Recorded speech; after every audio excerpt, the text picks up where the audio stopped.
Bicara tentang pusaka, kita selalu akan berpikir bagaimana sih cara pembuatannya hingga menjadi satu pusaka yang sangat layak untuk kita nikmati dan kita lestarikan. Jadi inilah Ethniclopedia. Oke guys, berikut ini adalah proses secara ringkas menurut salah satu pustaka. Jadi bilah keris sebagai bahan dasar diwasuh atau dipanaskan hingga berpijar, lalu ditempa berulang-ulang untuk membuang pengotor atau kotoran yang ada tersisa di karbon di satu bilah besi. Misalnya karbon serta berbagai oksida. Setelah bersih, bahan dilipat seperti huruf U untuk disisipkan lempengan bahan dasar pamor di dalamnya. Selanjutnya lipatan ini kembali dipanaskan dan ditempa dan ditempa dan ditempa. Setelah menempel dan memanjang, campuran ini dilipat dan ditempa kembali berulang-ulang.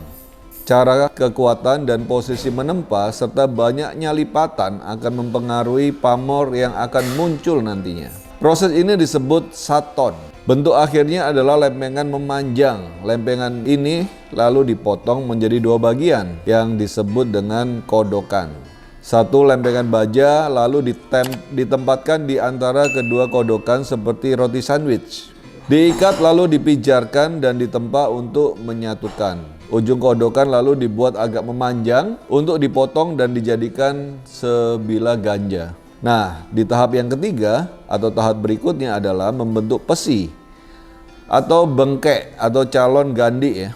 Nomor 4 terakhir membentuk bilah apakah berlu atau lurus. Pembuatan luk dilakukan dengan pemanasan. Tahap selanjutnya adalah pembuatan ornamen-ornamen atau ricikan dengan menggarap bagian tertentu menggunakan kikir, gerinda di era yang modern seperti sekarang, serta bor. Nah, di zaman dulu mungkin peralatannya lebih sederhana ya. Sesuai dengan dapur keris yang akan dibuat nantinya. Yang dinamakan silak wajah dilakukan dengan mengikir bilah untuk melihat pamor yang terbentuk. Ganja dibuat mengikuti bagian dasar daripada bilah. Ukuran lubang disesuaikan dengan diameter peksi supaya terlihat pantas. Nah, di tahap yang terakhir yaitu tahap penyepuhan. Dilakukan agar logam keris menjadi logam besi baja. Nama penyepuhan yang artinya adalah menuakan logam. Dilakukan dengan memasukkan bilah ke dalam campuran belerang, garam, dan perasan jeruk nipis yang disebut kamalan. Penyempuhan juga dapat dilakukan dengan memijarkan keris lalu dicelupkan ke dalam air. Nah, cairan ini ada yang memakai air biasa, air garam, atau minyak kelapa tergantung pengalaman empu yang membuat. Tindakan penyempuhan harus dilakukan dengan hati-hati karena bila salah dapat membuat bilah keris retak.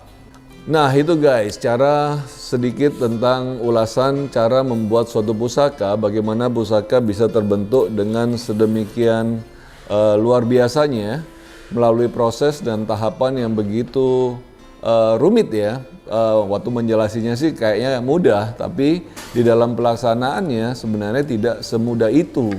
Dan diperlukan tangan-tangan yang ahli untuk bisa membuat suatu bilah pusaka menjadi suatu bentuk yang memiliki aura, memiliki energi, memiliki keindahan tertentu untuk kita bisa menikmatinya di zaman yang sekarang. Nah, di era sekarang pun masih banyak empu-empu yang piawai dalam membuat suatu pusaka. Dan kerumitan yang dibuat pun akan membuat semakin tingginya harga atau nilai suatu pusaka tersebut.